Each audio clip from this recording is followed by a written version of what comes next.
yang menarik kita ceritakan tentang pembunuhan para nabi dan kaumnya ini adalah seorang nabi dari anak seorang nabi, anak dan bapak dua-duanya dibantai. Ma'asyiral muslimin, siapa nabi itu? Pertama Zakaria dan putranya Yahya, dua-duanya dibantai. Bagaimana kisahnya? Ma'asyiral muslimin yang dimuliakan Allah Subhanahu wa taala, kita tahu bahwa kalau kita cerita tentang Nabi Zakaria ataupun Nabi Yahya, berarti kita terbayang dengan Baitul Maqdis, karena kedua nabi ini adalah orang yang memakmurkan Baitul Maqdis, hidup di zaman Nabi Isa alaihi salatu wassalam. Karena kelahiran Yahya itu hanya beda 3 bulan dengan Nabi Isa. Yahya dulu baru Isa. Artinya bahwa ketika itu hidup 3 nabi, Zakaria, Yahya, Isa, tetapi berbeda-beda daerah. Kalau Yahya itu ditugaskan di Urdun, mungkin sekarang disebut dengan Yordania, masih daerah Syam. Ma'asyiral muslimin yang dimuliakan Allah Azza wa Jalla, kematian Nabi Yahya ini adalah kezaliman penguasa. Kezaliman penguasa. Padahal Nabi Yahya alaihi salatu wassalam ini orangnya baik. Perhatikan sifat-sifat yang Allah berikan kepada Yahya.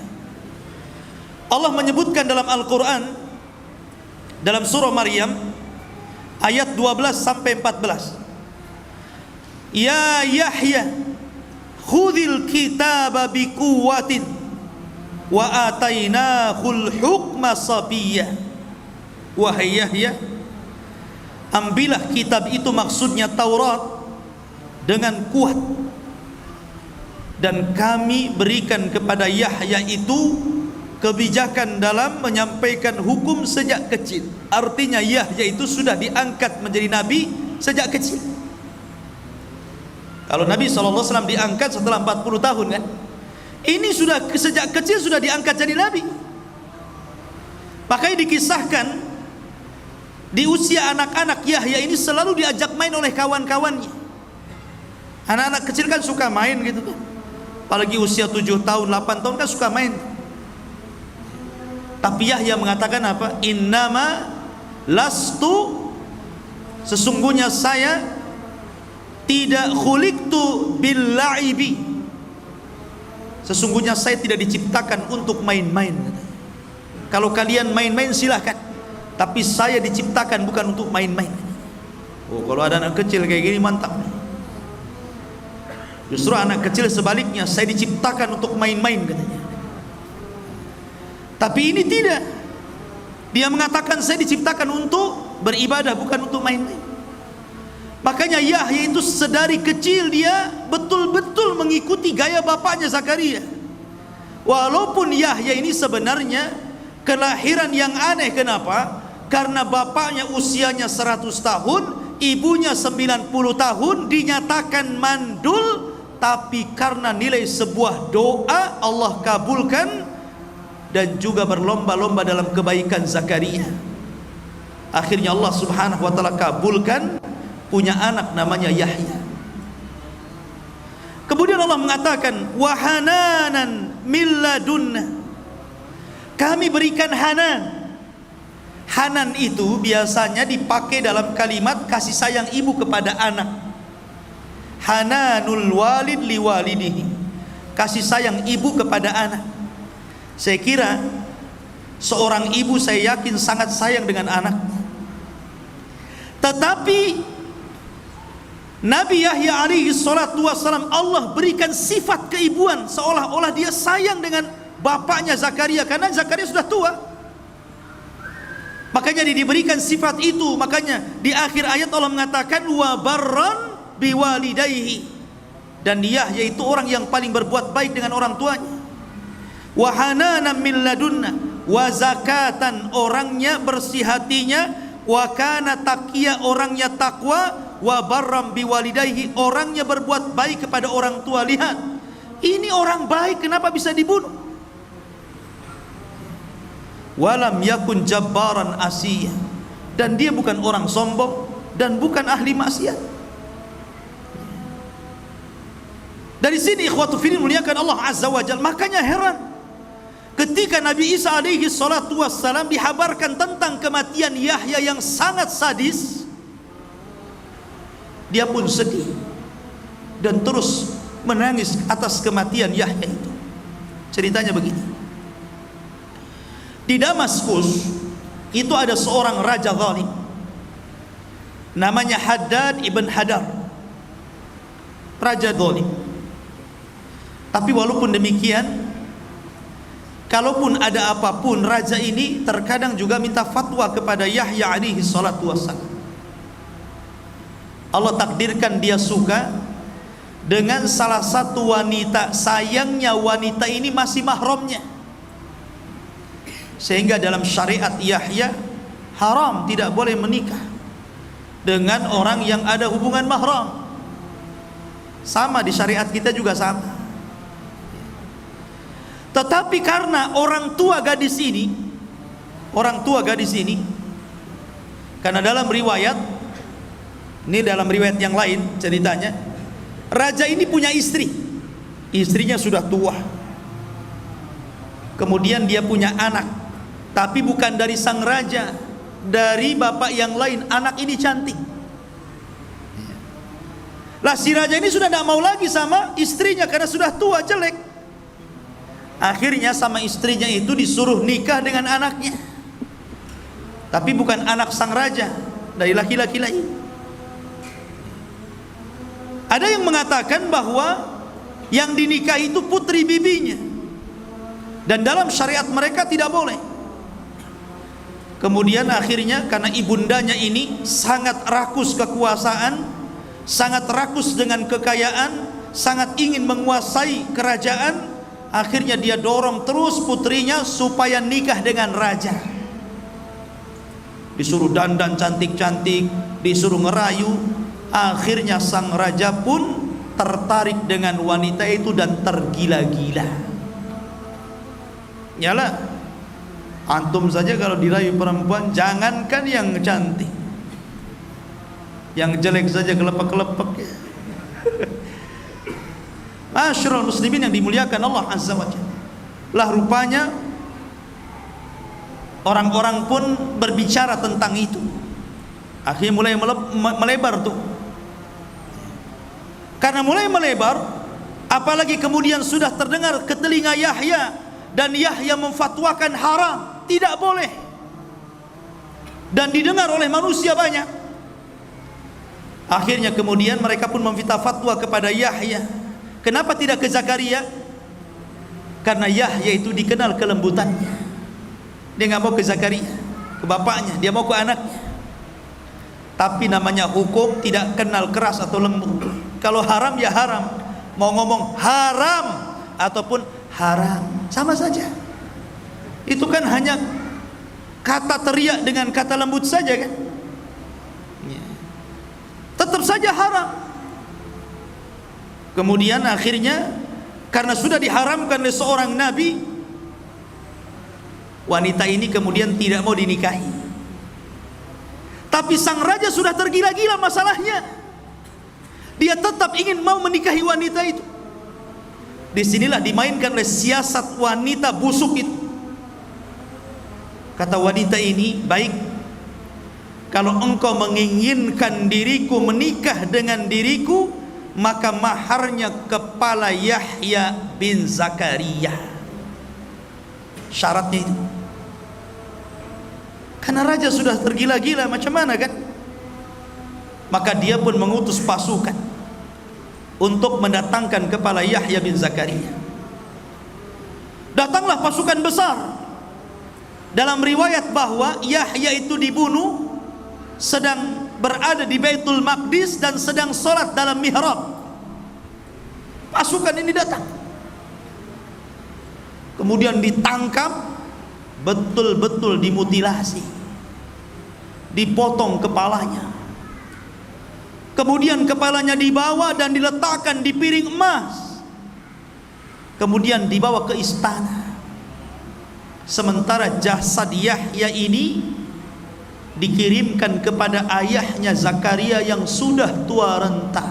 Anda bisa bayangkan, tiba-tiba Anda sudah tua, dikirimkan jasad anaknya tanpa kepala. Tentu sedih Zakaria ini. Akhirnya kemudian kepalanya ini dibawa ke istana. Sampai di istana, di situ ada sang raja, di situ ada wanita fajirah, di situ ada ibundanya yang haus kekuasaan.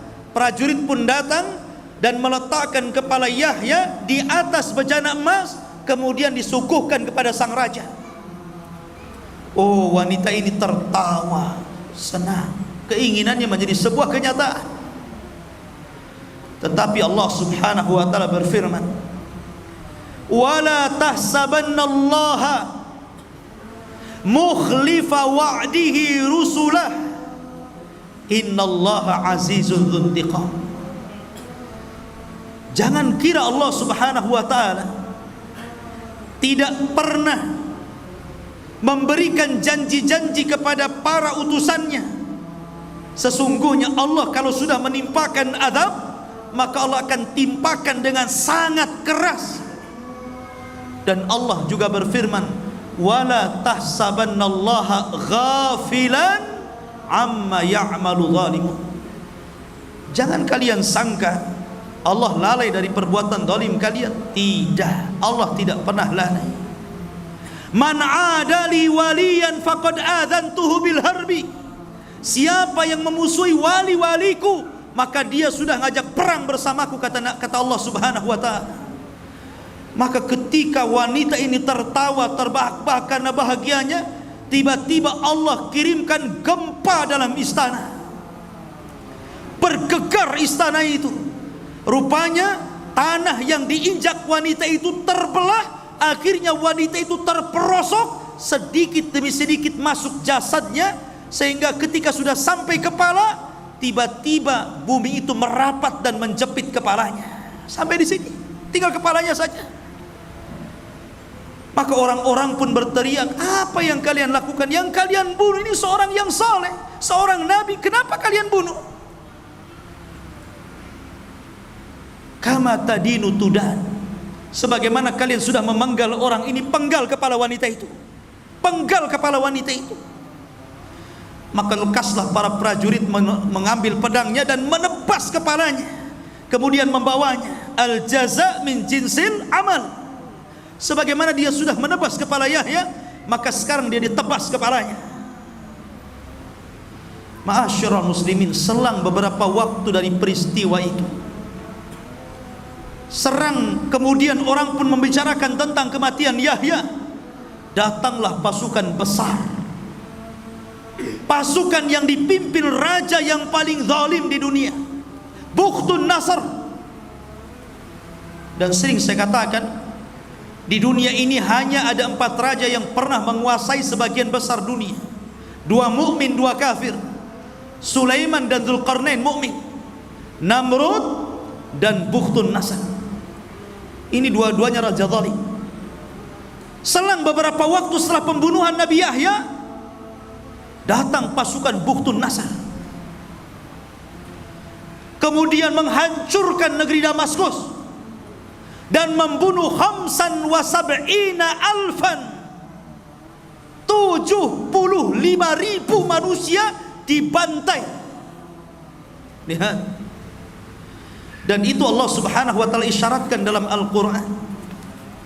Allah Subhanahu wa taala berfirman, "Wa qadayna ila bani Israil fil kitabi la tufsidunna fil ardi marrataini wa la ta'luwanna uluwan kabira." Dan Allah berfirman, kami telah pastikan, kami telah putuskan kepada Bani Israel, dan itu tercatat dalam kitab Taurat, sungguh mereka akan merusak 2 kali di permukaan bumi. Kemudian mereka akan sombong dengan sombong yang sangat besar.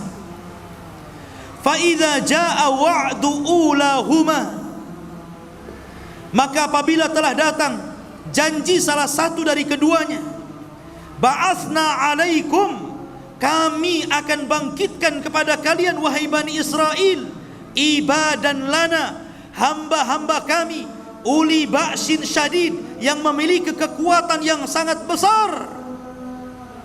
Faja'u, mereka akan datang khilalad diyar, dan meluluh lantakkan desa-desa kalian.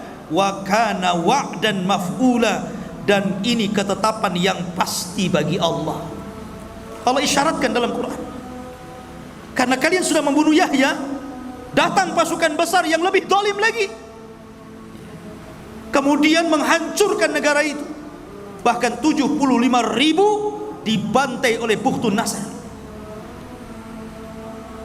Sebelum peristiwa Bukhtun Nasr, sebelum kedatangan Bukhtun Nasr dan melulantakkan kerajaan yang telah membunuh Yahya itu, apakah mereka mencukupkan membunuh Yahya?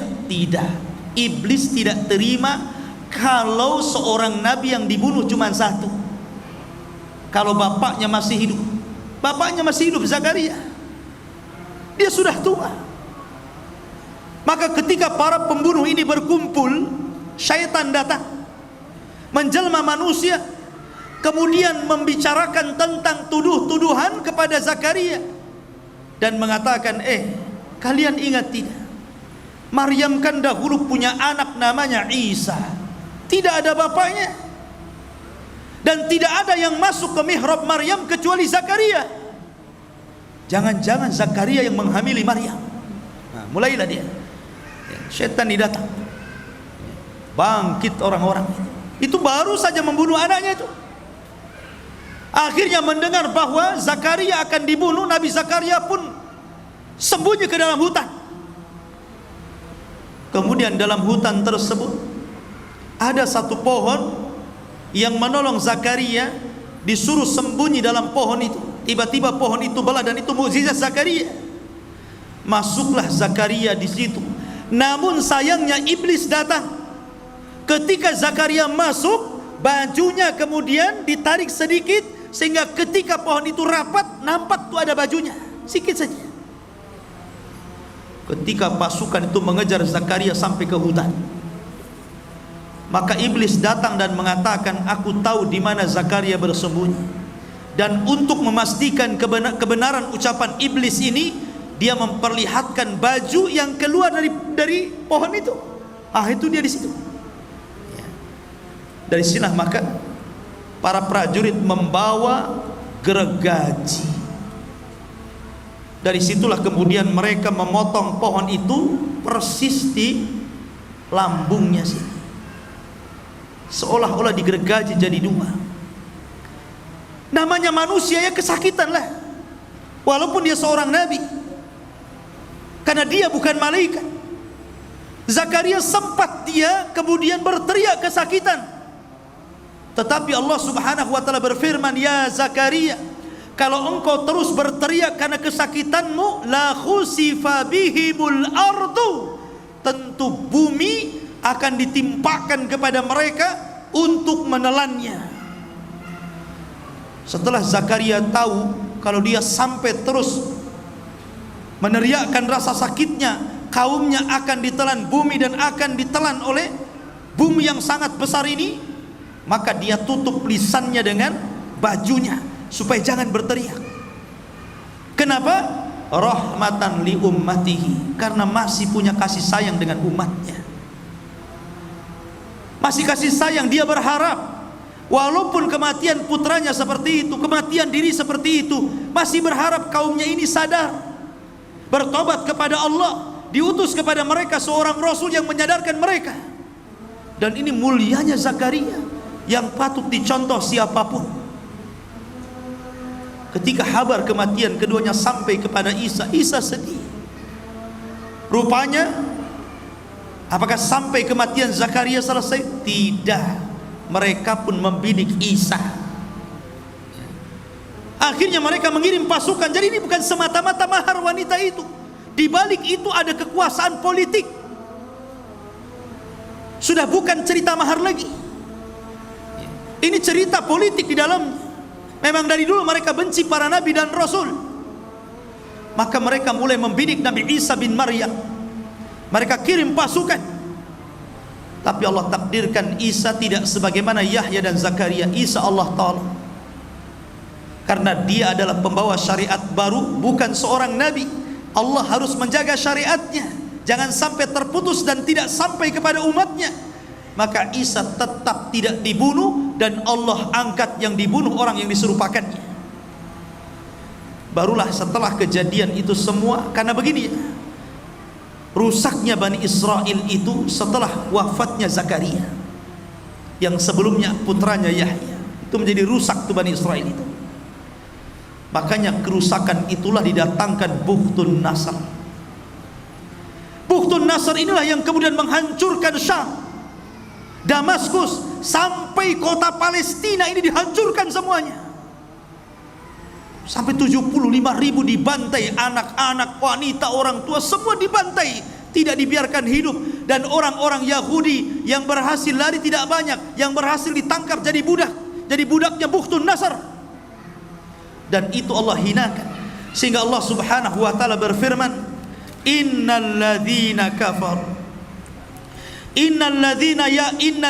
yakfuruna biayatillah wa yaqtuluna an-nabiyyina bighairi haqqin wa yaqtuluna alladzina ya'muruna bil qisti minan nas fabashshirhum bi'adzabin alim.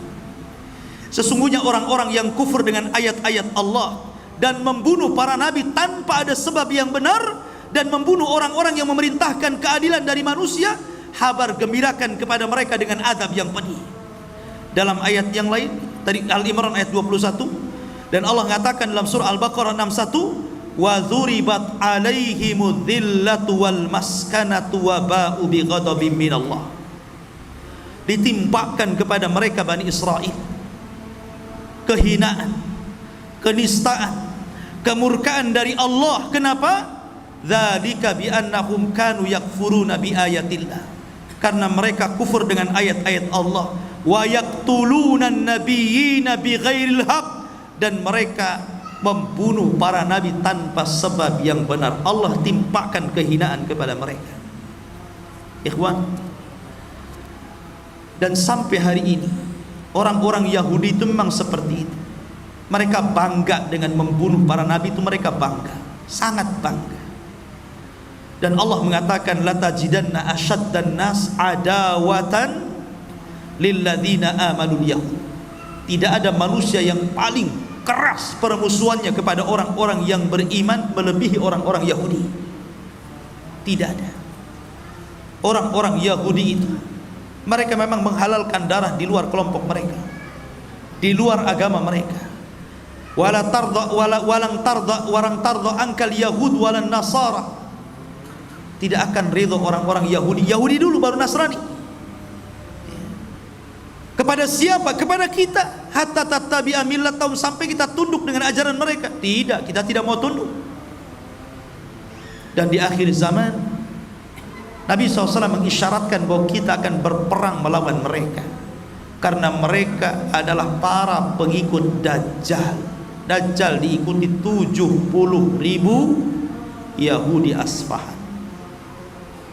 Dan kelak karena mereka sudah membunuh para nabi, Isa bin Maryam akan bangkit membunuh Dajjal, dan pasukannya akan membunuh mereka.